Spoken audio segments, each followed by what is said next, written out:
கமனீயம் சுபரமணீயம் ஸ்ரீ வெங்கடேஸ்வரர் கல்யாணம்.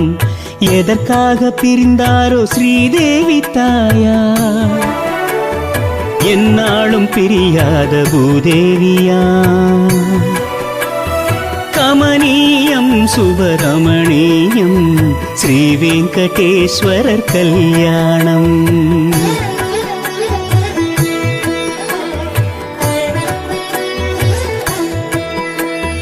லக்னமும் வந்ததே, இன்று லக்னமே நின்றதே.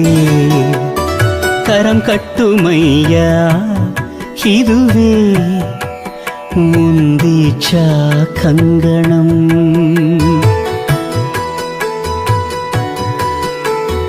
திருமங்கை கூடியே அருள் வாக்கு நல்